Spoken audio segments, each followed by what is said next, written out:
예수님의 영광을 갈망하며 묵상하는 것이 성도의 기쁨입니다.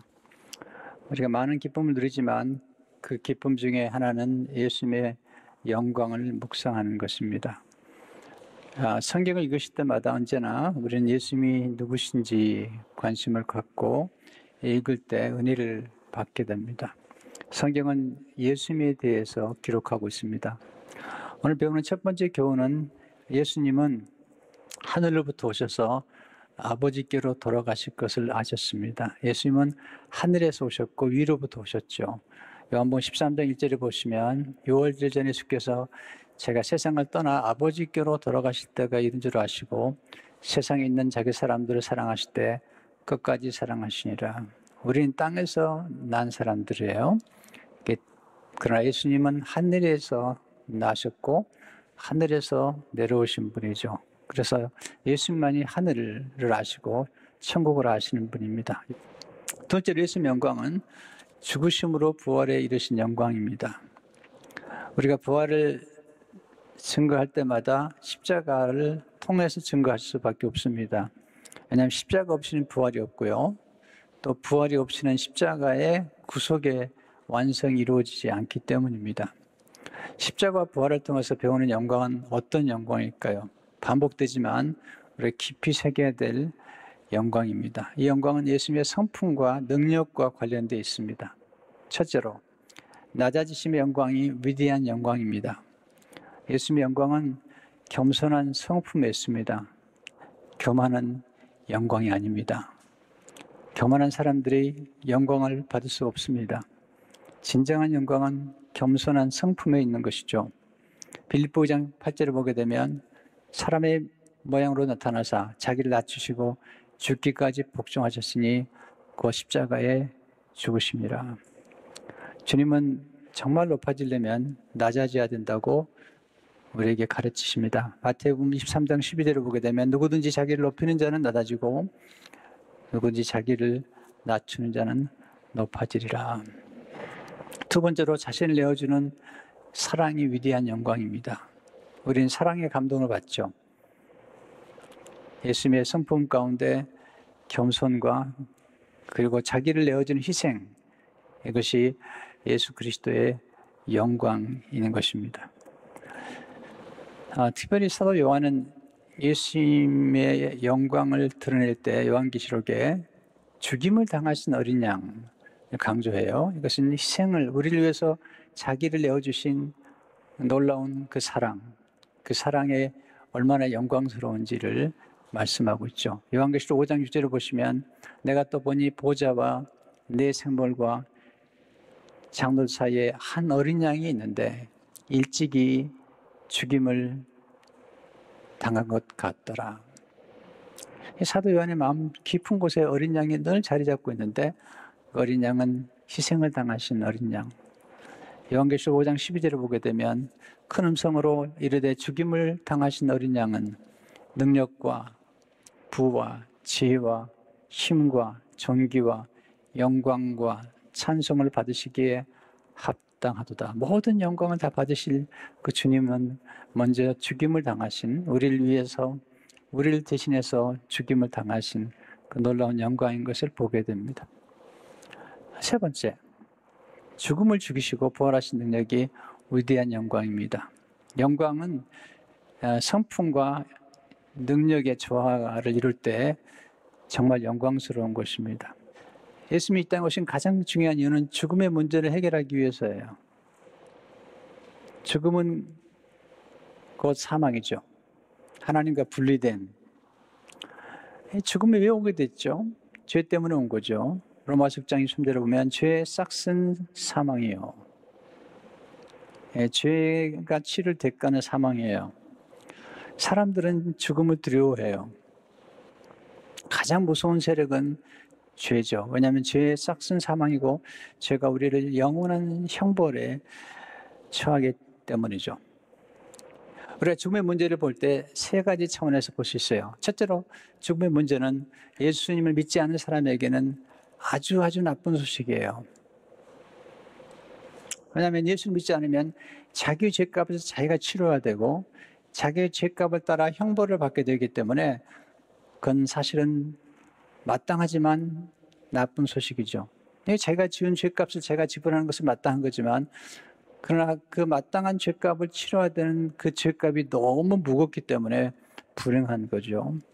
왜냐하면 예수 믿지 않으면 자기 죄 가운데서 죽게 돼 있어요. 요한복음 8장 24절을 보시면 그러므로 내가 너에게 말하기를 너희가 너희 죄 가운데서 죽으리라 하느라 너희가 만일 내가 그인 줄 믿지 아니하면 너희 죄 가운데서 죽으리라. 예수님이 그리스도인 것을 믿지 않으면 예수님이 구세주 메시아인 것을 믿지 않으면 너희 죄 가운데서 죽으리라.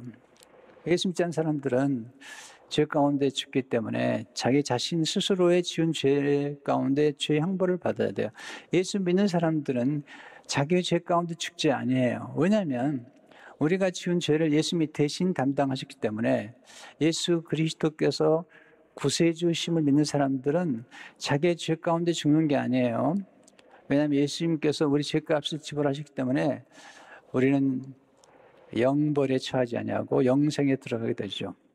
세 번째 예수님 영광은 승천하셔서 하늘 보좌에 앉으신 영광입니다. 우리가 부활에 대해서도 많이 얘기하지만 승천에 대해서는 별로 얘기하지 않는 것 같아요. 또 성경도 예수님의 승천에 대해서는 짧게 기록하고 있어요. 마가복음 16장 19절을 보면 주 예수께서 말씀 마치신 후에 하늘로 올려지사 하나님 우편에 앉으셨느니라. 주님은 십자가에서 죽으시고 부활하신 다음에 40일 동안 제자들과 함께 계시고 그리고 40일이 되었을 때 하늘로 올라가시죠. 그걸 우리는 승천이라고 그래요.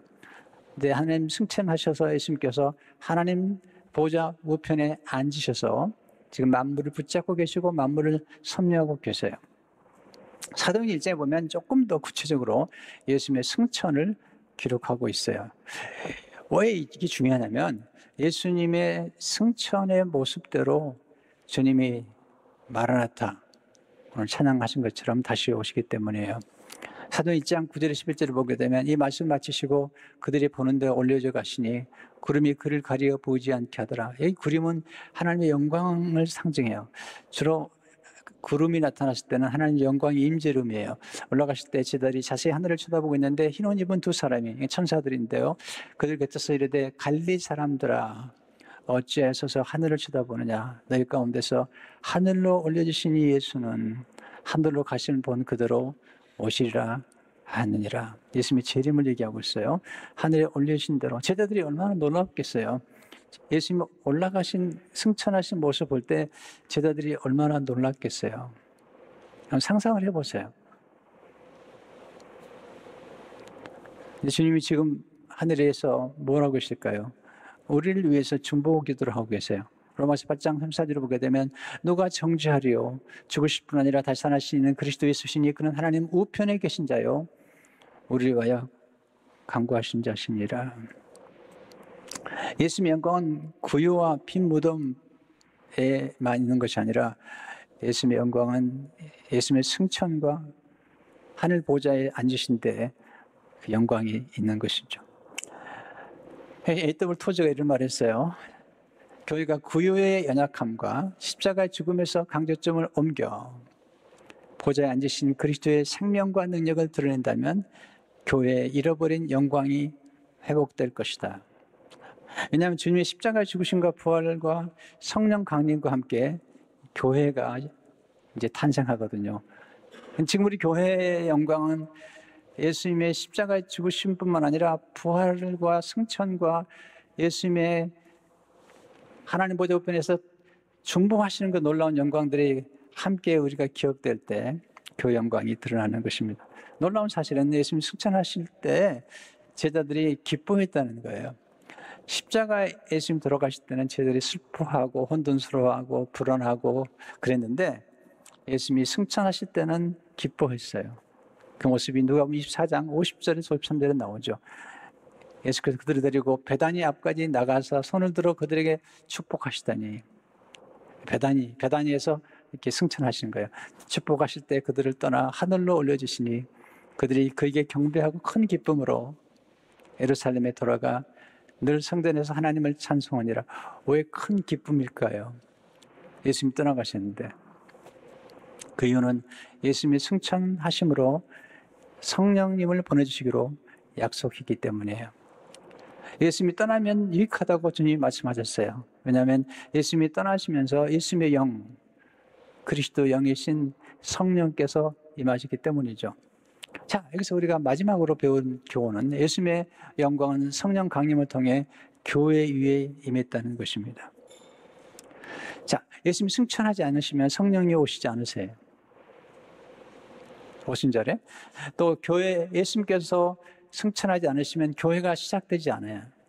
그러니까 예수님의 승천은 굉장히 중요한 게 뭐냐면 예수님 승천하셔야만이 하나님 아버지께 약속하신 성령을 받아서 우리들에게 부어주신 거고요. 또한 예수님께서 승천하심으로 예수님의 교회가 이제 시작이 되는 거예요. 그래서 오순절 다락방에서 초대교회가 탄생하죠. 그렇기 때문에 이 복음의 역사가 이렇게 액티베이트, 놀라운 능력으로 나타나는 것은 성령의 강림으로만이 가능한 것입니다. 그래서 예수님께서 십자가를 지시고 부활하시고 40일 동안 같이 지난 다음에 승천하시면서 제자들에게 말씀하신 것은 세 가지 단어였어요. 머물라, 그리고 기다리라, 받으라. 자, 보세요. 주님은 위대한 계명을 주셨어요. 또 위대한 사명도 주셨어요. 그런데 주님은 위대한 사명과 위대한 계명을 실천하기 전에 먼저 성령을 받으라는 거예요. 왜냐하면 성령을 받지 않고는 서로 사랑하기 어려워요. 여러분, 교회가 서로 사랑하라고 아무리 강조해도 사랑할 수 있는 능력이 없으면 그거 자체가 율법에 대해서 고통을 주는 거예요. 그런데 하나님의 성령의 도우심을 따라서 하나님의 사랑이 우리 안에 부음바 되어서 사랑할 때 그때 사랑이 쉬워지는 거예요. 원래 사랑은 어려운 것이지만 하나님의 사랑을 우리가 받아서 경험할 때 그 하나님의 사랑으로 사랑할 때 위대한 계명, 서로 사랑하라는 계명이 이루어질 수 있는 거예요. 근데 그 능력이 없으면 사랑하기 어렵습니다. 자기 힘으로, 유기 힘으로 서로 사랑하겠다고요. 이런 해보시면 알지만 사랑이 얼마나 어려운데요.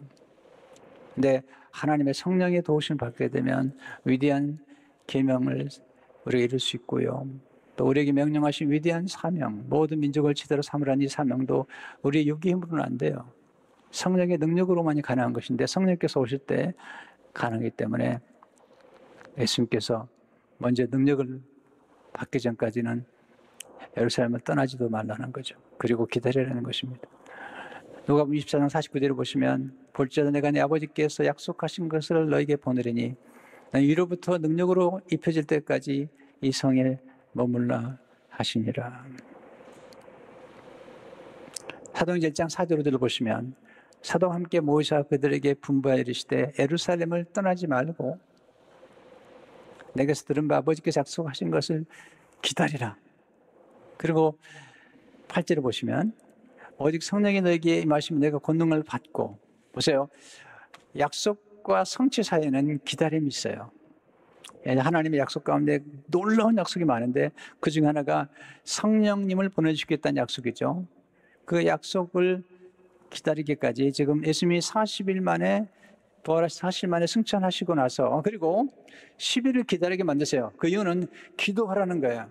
약속하고 그것이 성취되기까지 기다리는데 그 기다리는 동안에 기도를 통해서 약속하신 것을 이루어 주시겠다는 거예요.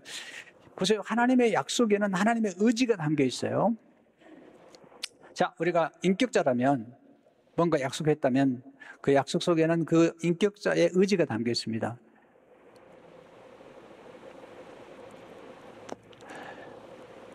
그런데 인간은 의지만 가지고 안 돼요. 왜? 약속을 지킬 수 있는 능력이 부족하기 때문에, 자원이 부족하기 때문에. 하나님은 약속하신 것을 반드시 이루세요. 왜냐하면 하나님의 성품이 그 약속을 지키실 것이고 하나님의 무한한 능력과 자원이 그 약속을 지킬 수 있기 때문에 하나님의 약속 속에는 그 약속 속에 하나님의 의지가 담겨 있어서 이루어진다고요. 그런데 하나님께서 그 놀라운 약속을 이루어 주시되 우리에게 원하는 게 뭐냐면 우리로 하여금 기다리면서 기도를 통해서 약속하신 것을 주시겠다는 거예요. 왜 우리가 기도해야 될까요? 그것은 하나님의 약속이 분명히 주어졌고 하나님이 약속하는 것을 분명히 이루시지만 하나님이 원하시는 원리는 뭐냐면 그 약속하신 것을 우리가 주실 때에 반드시 기도를 통해서 주시겠다는 거예요. 그래서 그렇게 기도해야 돼요. 약속을 붙잡고 기도하는 것, 하나님의 말씀을 붙잡고 기도하는 기도가 가장 성경적인 기도며 가장 강력한 기도며 그리고 가장 하나님의 응답을 100% 받을 수 있는 그런 기도예요.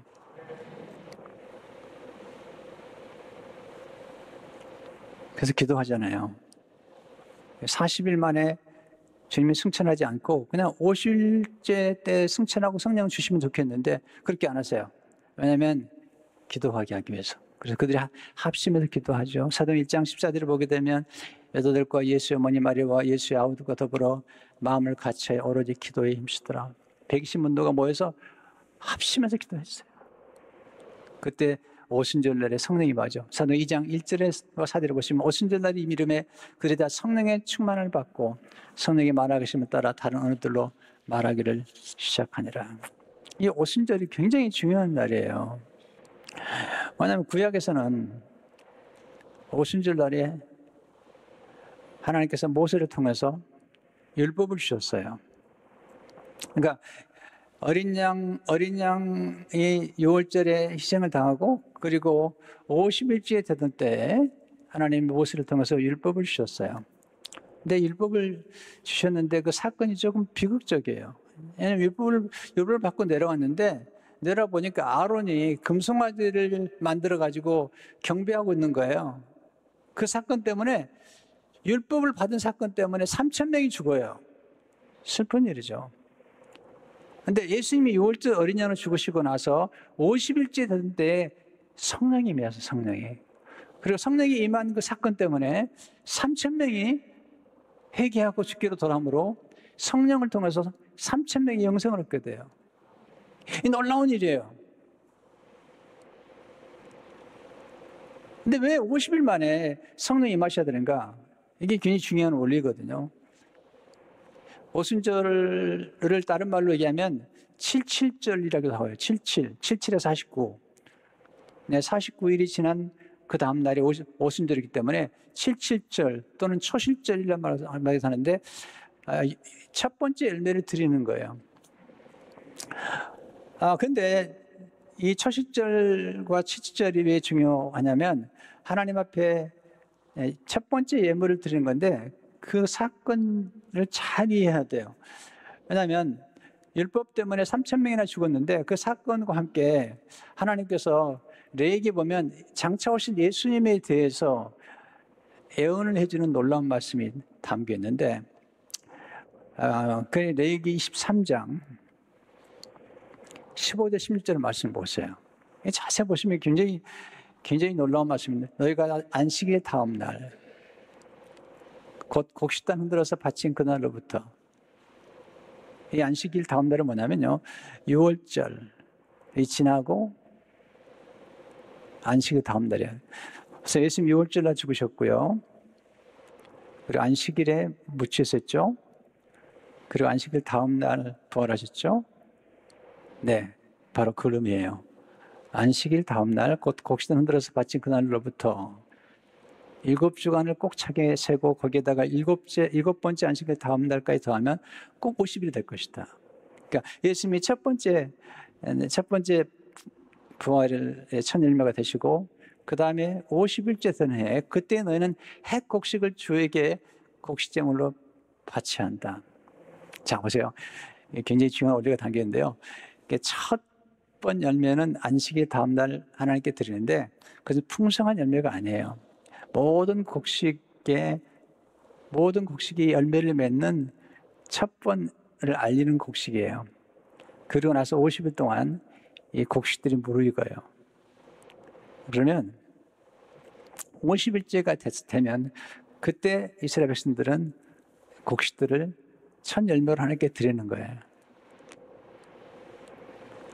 첫 열매를 드리는 것이 두 가지 사건이에요. 6월절이 지난 안식 다음 날 예수님이 부활하셨죠. 부활의 첫 열매가 되시죠. 그리고 50일이 지나요. 50일 동안에 곡식들이 자라죠. 그래서 첫 열매를 드리게 되죠. 룻기를 이스라엘 백성들은 주로 오순절날 읽었어요. 왜냐하면 룻기에 보면 이 오순절 사건과 함께 드라마가 전개가 돼요. 나오미와 룻이 베들레헴으로 돌아오죠. 근데 룻기 1장에 보면 1장 22절을 보게 되면 그냥 들으세요. 나오미가 모압 지방에서 그의 며느리 모압 여인 룻과 함께 돌아왔는데 그들이 보리 추수 시작할 때 베들레헴에 이르렀더라. 이 보리 추수 시작할 때 이게 오순절이에요. 네. 그래서 오순절 날 룻기를 읽는 거예요. 자, 예수님께서 십자가 돌아가시고 그리고 부활하신 날이 안식 후 첫날이에요. 그래서 요한복음 20장 1절을 보시면 안식 후 첫날 일찍이 아직 어두울 때 막달라 마리아가 무덤에 와서 둘이 무덤에서 옮겨진 것을 보고 이 안식 후 첫날 예수님 부활하시는데 이게 첫 열매예요. 부활의 첫날. 그리고 나서 50일째 됐던 때 그게 오순절 7절인데 그때 이스라엘 백성들이 첫 열매를 드리는 거예요. 예수님은 먼저 첫 열매가 되어 들으셨고 그리고 50일이 지난 다음에 첫 열매를 드리는데 그 날이 오순절이에요.